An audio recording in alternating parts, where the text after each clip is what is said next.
high friends నేను మీ Rajeshwari welcome back to our channel ఓం శ్రీ గురుభ్యో నమః గురు బ్రహ్మ గురు విష్ణు గురుదేవో మహేశ్వరః గురు సాక్షాత్ పరబ్రహ్మ తస్మై శ్రీ గురవే నమః అందరికీ ఆ దక్షిణామూర్తి ఆశీస్సులు ఉండాలని కోరుకుంటూ మరొక మంచి వీడియోతో మీ ముందుకు వచ్చేసానండి అదేంటంటే మనకి ఎంతో భక్తి శ్రద్ధలతో గురువుని పూజించుకోవడానికి ఒక రోజు అంటూ ఉంటుందండి కానీ గురువు అనేది ప్రతిరోజు కూడా ముందు మనం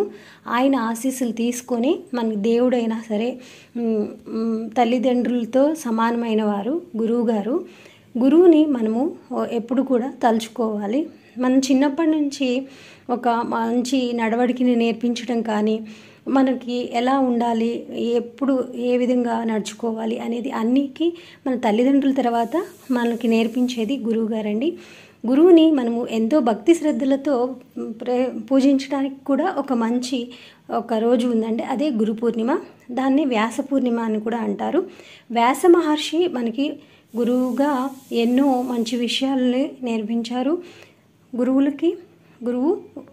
వ్యాస మహర్షి గారు ఇక గురు పూర్ణిమ తేదీ గురించి ఫస్ట్ తెలుసుకుందాము గురు పూర్ణిమ తేదీ ఎప్పుడంటే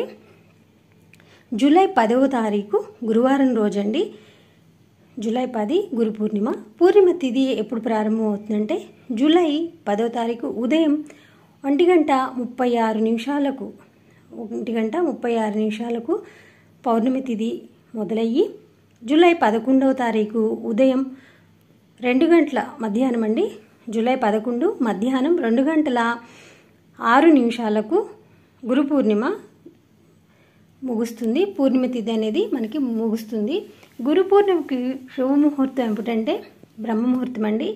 ఉదయం 4:10 నుండి 4:50 మంచి బ్రహ్మముహూర్తంలో మనం పూజ చేయటం చాలా మంచిది అభిజిత్ ముహూర్తం వచ్చేసి 11:59 నుండి మధ్యాహ్నము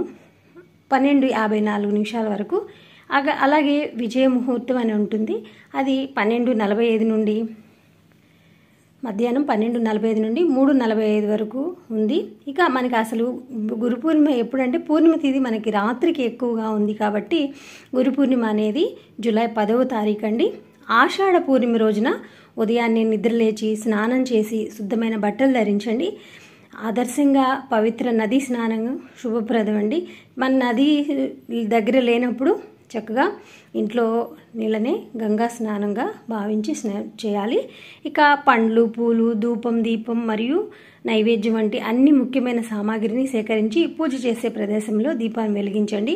ఆ రోజున విష్ణువు మరియు లక్ష్మీదేవిని పూజించడం ప్రత్యేక ప్రాముఖ్యతను కలిగి ఉంది మీరు మీ గురువు లేదా ఇష్టదేవతను కూడా పూజించవచ్చు అదనంగా గురు పూర్ణిమ నాడు వేద వ్యాసుని ప్రత్యేకంగా పూజించాలండి పూజను ప్రారంభించి దేవతకు గంధపు చెక్కను పూసి లక్ష్మీదేవికి సింధూరం సమర్పించండి తర్వాత పండ్లు పువ్వులు నైవేద్యం మరియు ఇతర పూజా సామాగ్రిని సమర్పించండి చాలామంది